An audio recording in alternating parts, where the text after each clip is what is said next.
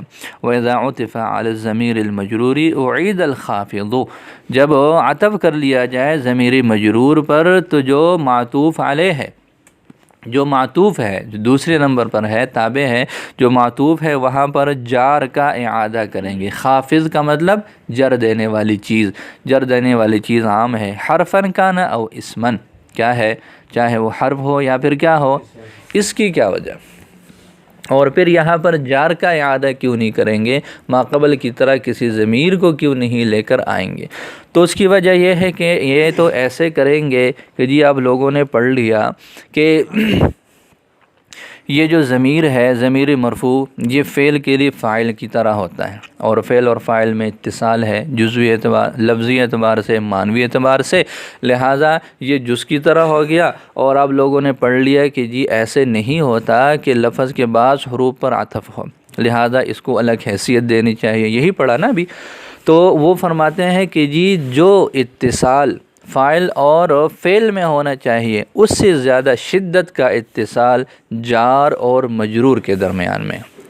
فعل اور فاعل میں اتصال ہے نا، لفظاً بھی معناً بھی، ٹھیک ہے، لیکن فرماتے ہیں کہ اس اتصال سے زیادہ شدید اتصال وہ ہے جو جار اور مجرور کے درمیان۔ وہ کیسے؟ آپ لوگ پڑھتے ہیں کہ جی فعل اور فاعل ہے، درمیان میں فاصلہ بھی آ جاتا ہے، مفعول کا فاصلہ آ جاتا ہے، ضرب کا فاصلہ آ جاتا ہے، اور کسی چیز کا فاصلہ آ جاتا ہے۔ تو ہمیشہ ایسے نہیں ہوتا کہ فعل اور فاعل ایک دوسرے کے ساتھ کیا ہو، متصل ہو، لیکن ایسا کبھی بھی نہیں ہوا کہ جار اور مجرور کے درمیان جدائی کبھی آئی ہو۔ کبھی ایسا دیکھا کہ حرف جر آ جائے اور پھر درمیان میں کوئی اور چیز آ جائے اور پھر مجرور آ جائے، یا مضاف آ جائے اور پھر کوئی فاصلہ ہو کسی چیز کا اور پھر مضاف الیہ آ جائے؟ تو مطلب اتصال تو دونوں میں ہے، لیکن جو اتصال جار اور مجرور میں ہے وہ اشد ہے بنسبت اس اتصال کے جو۔ تو جب فعل اور فاعل کی جو ہے یہ صورتحال ہے اور اس پر عطف کرنا ہو تو فاصلہ لانا ضروری ہے یا تاکید لانا ضروری ہے، تو جب کسی ضمیری مجرور پر عطف کرنا ہو تو پھر تو بدرجہ اولا کوئی ایسی چیز ہونی چاہیے، تو اس وجہ سے اس میں اتصال زیادہ ہے۔ تو اس طرح کا معاملہ تو ہونا ضروری ہے کہ تاکید ہو یا کوئی اس طرح کی بات ہو۔ اب تاکید کس کے ذریعے سے لے کر آئیں گے؟ تو تاکید جو ہے اس کے لیے ظاہر ہے اب فاصلہ تو نہیں ہو سکتا، فاصلہ تو ہو نہیں سکتا، پھر ضمیر لائیں گے تاکید کے لیے۔ تاکید کے لیے جو ضمیر لائیں گے وہ کون سی لائیں گے؟ ضمیر منفصل کا ہونا ضروری ہے، تو ضمیر مجرور تو منفصل شکل میں ہے ہی نہیں۔ ظاہر ہے آپ لوگ پڑھ چکے ہو کہ ضمائر کی کل کتنی قسمیں ہیں؟ 5 قسمیں ہیں۔ ضمیر مجرور کی صرف متصل شکل ہے، وہ منفصل شکل نہیں ہے، تو اس کی اپنی ذات کے اعتبار سے کوئی ایسی چیز ہے نہیں، پھر کوئی اور لا نہیں سکتے، کسی اجنبی سے مدد لینا یہ بھی مناسب نہیں ہے، لہٰذا ایک ہی صورت ہے، اور وہ کیا ہے کہ جی جس وجہ سے جو معطوف علیہ ہے وہ مجرور ہے اسی کے ساتھ جو ہے وہ اعادہ کر کے معطوف کو بھی کیا بنا لیا جائے، مجرور بنا لیا جائے، چلو اس سے کچھ کمی پوری ہو جائے گی۔ لأن اتصال الضمیر المجرور بجارہ، اس لیے کہ ضمیر مجرور کا اتصال اپنے جار کے ساتھ اشد، یہ زیادہ اشد ہے، من اتصال الفاعل المتصل بالفعل، اس فاعل متصل سے جو فعل کے ساتھ ہو، اس لیے کہ فاعل ان لم یکن ضمیرا متصلا، اگر وہ ضمیر متصل نہ ہو جاز انفصالہ، اس کا انفصال جائز ہو جاتا ہے۔ والمجرور لا ينفصل من جارہ، جبکہ مجرور اپنے جار سے منفصل فَكَرِهَ الْعَطْفُ عَلَيْهِ، لہذا اس پر عطف کرنا ناپسندیدہ ہو جائے گا۔ اِذْ يَكُونُ كَالْعَطْفِ عَلَى بَعْضِ حُرُوفِ الْكَلِمَةِ، اس لیے کہ یہ بھی کلمہ کے بعض حروف پر عطف کرنے کی طرح ہو جائے گا۔ وَلَيْسَ لِلْمَجْرُورِ ضَمِيرٌ مُنْفَصِلٌ، مجرور کے لیے تو ضمیر منفصل ہے ہی نہیں، كَمَا يَجِيءُ فِي الْمُضْمَرَاتِ، جیسے کہ مضمرات میں یہ بات آئے گی، حَتَّى يُؤَكَّدَ بِهِ أَوَّلًا، تاکہ پہلے اس کے ساتھ اس کو مؤکد کر لیا جائے، ثُمَّ يُعْطَفُ عَلَيْهِ، پھر اس پر عطف کر لیا جائے، کما عمل فی المرفوع المتصل، جیسے کہ مرفوع متصل میں کیا گیا۔ اب ایسے کر لو کہ چلو اپنا جو ہے وہ ضمیر نہیں ہے ان کے پاس، تو عاریتاً ضمیر مرفوع لے لے منفصل، یا جو ہے وہ منصوب لے لے، تو فرماتے ہیں وفی استعارۃ المرفوع لہ مذلۃ، اور مرفوع کا اس کے لیے عاریتاً لینا یہ کیا ہے، یہ مذلت ہے، یہ وہ کبھی برداشت نہیں کر سکتا۔ ولا یکتفی بالفصل، اور فصل کا بھی کوئی اکتفا نہیں ہے۔ آپ لوگ اس سے پہلے پڑھ چکے ہو کہ اگر ضمیر مرفوع اور اس کے معطوف کے درمیان جو ہے وہ فاصلہ ہو تو پھر وہ ضمیر کو ترک کر لیتے ہیں۔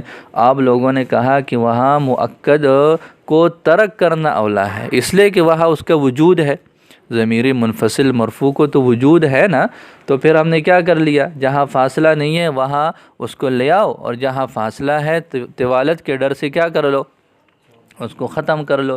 تو ختم تو تب کیا جا سکتا ہے جب اس کا کیا ہو، وجود ہو. آپ کہتے ہیں چلو اس کو ذکر نہیں کرتے، تو ذکر تو یہ اس وقت ہوتا ہے جب کہ وہ چیز موجود ہو. ٹھیک ہے. اب ضمیر یہاں آپ ایسے کہہ دیں کہ یہ فاصلہ لے آئے، فاصلہ ہوگا تو پھر کیا کر لو، پھر کسی اور چیز کی لانے کی ضرورت نہیں ہے. تو یہ تو اس وقت ہم کہہ سکتے ہیں کہ جب کہ اس کا کوئی وجود ہوتا. تو جب وجود ہی نہیں ہے تو صرف اتنا کہہ دینا کہ یہ فاصلہ ہو گیا، تو فاصلہ میں ہم ترک کرتے ہیں. فاصلہ کی شکل میں ہم کیا کرتے ہیں، وہ منفصل کو لانا ترک کر دیتے ہیں. تو جب منفصل کا وجود ہی نہیں ہے تو پھر ہم یہ کہہ دیں کہ فاصلہ ہو گیا اور اس کو ترک کر لیا، تو یہ کیسے ممکن ہو سکتا ہے؟ تو ایسے بھی نہیں ہو سکتا. تو ولا یکتفی بالفصل، فصل کے ساتھ بھی اکتفا نہیں ہے. لأن الفصل لا تأثیر له الا فی جواز ترک التأکید، اس لیے کہ فصل کو تو کوئی تأثیر نہیں ہے مگر تاکید کے ترک کے جواز کے ساتھ، منفصل کے ساتھ. للاختصار، اختصار کے لیے کہ چلو اختصار کے لیے ضمیر منفصل کو ذکر نہ کر دو. فحیث لا یمکن التاکید بالمنفصل لعدمہ، تو جہاں پر تاکید بالمنفصل ممکن ہی نہیں ہے اس کے نہ ہونے کی وجہ سے، لا یتصور له اثر، تو اس کا اثر ہی متصور نہیں ہو سکتا. فکیف یکتفی بہ، تو اس پر اکتفا کیسے کیا جا سکتا ہے؟ سمجھ آ رہی ہے؟ تو نہ تو یہ ہم کر سکتے ہیں کہ یہ درمیان میں فاصلہ ہو، اس لیے کہ فاصلے والی صورت بھی نہیں ہے. فاصلہ کی صورت میں ہم اس ضمیر کا لانا ترک کر دیتے ہیں جو موجود ہوتا ہے. اب جب ضمیر سرے سے ہے ہی نہیں تو پھر ہم کہہ دیں کہ جی یہاں پر اس کو لانے کی ضرورت نہیں ہے. تو جب اس کا وجود ہی نہیں ہے تو پھر تو فرماتے ہیں کہ فلم یبق الا اعادۃ العامل الاول، اب باقی نہ رہا مگر کیا، پہلے عامل کا اعادہ. جیسے مررت بک و بزید والمال بینی و بین زید، پہلی صورت ہے حرف جر کی. بکا میں کاف ضمیر مجرور ہے با کے ذریعے سے، اور پھر اسی با کا اعادہ کر لیا گیا. دوسری مثال میں ضمیر مجرور بحرف جو ہے بالاسم ہے، بالمضاف ہے، تو آگے اسی بینہ کا اعادہ کر لیا. فالمعطوف هو المجرور، تو کیا ہو جائے گا، جو معطوف ہے وہ مجرور ہے. والعامل مکرر، اور عامل کا کیا ہو جائے گا، تکرار ہو جائے گا. اب آگے مسئلہ یہ ہے کہ یہ جو دوسرا ہوگا اس کا عامل کون سا ہے، پہلے والا ہے یا یہ دوسرا والا ہے؟ تو اس میں اکثر کا قول یہی ہے کہ جی یہ جو دوسرا ہے یہ زائد ہے، یہ محض جو ہے وہ فاصلے کے لیے، تأکید کے لیے اس کو ذکر کیا گیا ہے، اس کا عمل کے ساتھ کوئی تعلق نہیں ہے. عامل جو ہے وہ پہلا ہی ہے. عامل جو ہے وہ کیا ہے، تو مررت بک و بزید میں پہلا با عامل ہے، اور المال بینی و بینک، بین زید میں زید جو مجرور ہے وہ پہلے بینہ کی وجہ سے ہے، دوسرے بینہ کی وجہ سے نہیں ہے. دوسرے حضرات کچھ اور بھی کہتے ہیں، دیکھیں. فالمعطوف هو المجرور، تو معطوف مجرور ہے اور عامل مکرر ہے. وجرہ بالاول، اور اس کا مجرور ہونا پہلے کی وجہ سے ہے. وثانی کالعدم معنن بدلیل قولہم، اور دوسرا جو ہے وہ معدوم کی طرح ہے، ہم معنوی اعتبار سے ان کے قول کی دلیل سے. بینی و بینک، یہ جو بینہ ہے، بینہ ہمیشہ متعدد کی طرف مضاف ہوتا ہے. اب اگر ہم پہلے بینہ کو الگ کر لے، دوسرے بینہ کو الگ کر لے، تو پہلے بینہ کا جو مضاف الیہ ہے وہ بھی ایک ہو جائے گا، دوسرے کا بھی ایک. اور بینہ اس طرح مضاف نہیں ہوتا، یہ دو چیزوں کی طرف، متعدد کی طرف مضاف ہوتا ہے. تو پتہ چلا کہ دوسرا بینہ کیا ہو جائے گا، یہ فارغ ہے. تو فرماتے ہیں معنن بدلیل قولہم، ان کے اس قول کی دلیل کے ساتھ کہ بینی و بینہ کا، اس بینہ اس لیے کہ یہ جو بینہ ہوتا ہے لا یضاف الا الی المتعدد، یہ متعدد کی طرف ہی مضاف ہو. یہ پہلا قول ہے. دوسرا قول یہ ہے کہ اس کا جو دوسرا ہے یہ اسی جو ہے وہ جار کی وجہ سے ہی مجرور ہے. جو دوسرا جار ہے یہ بھی عامل ہے، لیکن عامل کی حیثیت کیا ہے، ایک زائد. جیسے حروف زائدہ سے، جیسے اب کہتے ہیں کفا باللہ، جیسے کیا کہتے ہیں، کفا باللہ. اب یہ جو باللہ میں با ہے یہ با زائدہ ہے، اور لفظ اللہ یہ کفا کا فاعل ہے. تو ایسے یہاں پر بھی ہے. تو فرماتے ہیں قیلہ، اور کہا گیا ہے کہ جرہ بالثانی، اس کا مجرور ہونا دوسرے کی وجہ سے، جیسے کہ حروف زائدہ میں ہوتا ہے کفا باللہ. وہذا الذی ذکرناہ، یہاں سے مصنف رحمۃ اللہ علیہ نے پھر جو ہے وہ مذاہب کا تعین کیا ہے کہ یہ جو ہم نے ذکر کیا ہے، یعنی لزوم اعادۃ الجاری، یہ جار کے اعادہ کا ہونا فی حال السعۃ، یہ کس میں ہے، یہ نثر میں ہے، وہ سعت کی حالت میں، نثر میں ایسا کرنا ہے. والاختیار، اور اختیار کی حالت میں ہے. اور یہ مذہب البصریین، یہ کن کا مذہب ہے، یہ بصریین کا مذہب ہے کہ ایسا کریں گے.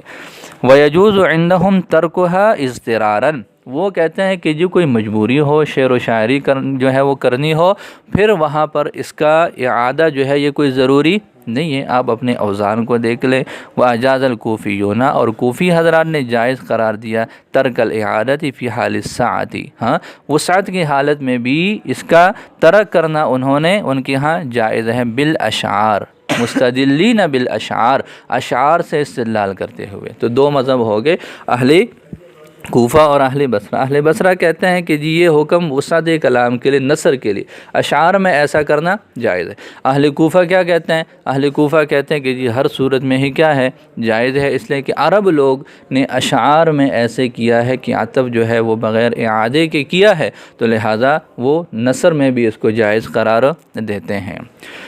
فَإِنْ قِيلَ سے ایک اور اعتراض یہ ہے کہ جی آپ نے انصاف نہیں کیا، آپ نے انصاف نہیں کیا، آپ کا منشور تو انصاف کرنا ہے، تحریک انصاف، لیکن آپ نے انصاف نہیں کیا۔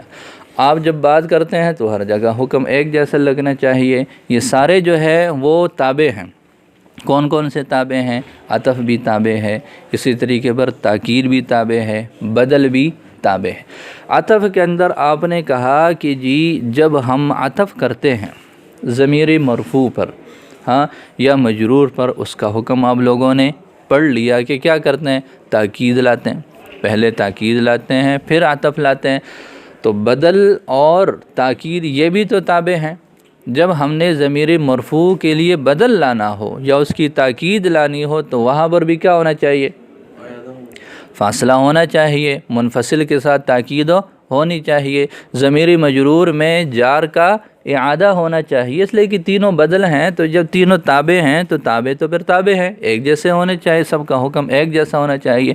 لیکن تم لوگ کیا کرتے ہو، تاکید اور بدل والی صورت میں آپ یوں کہتے ہیں کہ جی تاکید لانے کی ضرورت نہیں ہے، جار کا اعادہ کرنے کی ضرورت نہیں ہے، اور عطف والی صورت میں کیا کہتے ہو کہ جی تاکید بھی لائیں گے اور جار کا اعادہ بھی کریں گے۔ تو یہ آپ نے یہ فرق کیوں کیا ہے؟ دیکھو مثالیں ہیں درمیان میں، سمجھ لو۔ فَإِنْ قِيلَ، پس اگر کہا گیا، کیف جاز تاکید المرفوع المتصل، کہ جی مرفوع متصل کی تاکید پھر کیسے جائز ہوگی؟ جاؤنی کلہم میں، اب دیکھو جاؤنی میں کلہم تاکید ہے واو کے لیے، فاعل کے لیے تاکید ہے بغیر کسی فصل کے اور بغیر تاکید ہے۔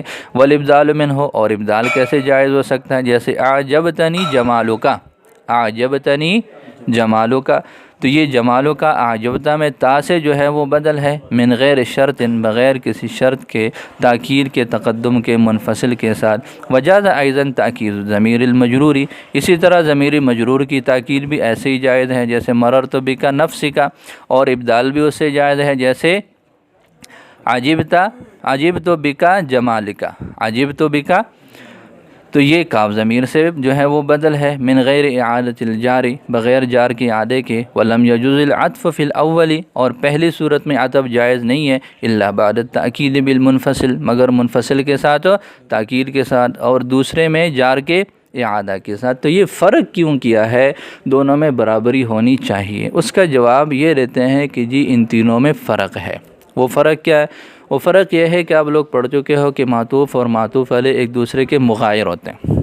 معطوف الگ چیز ہے اور معطوف علیہ، اور یہ جو تاکید ہے تو تاکید تو بعینی ہی مؤکد کی صورت ہوتی ہے، یہ عین اول ہے۔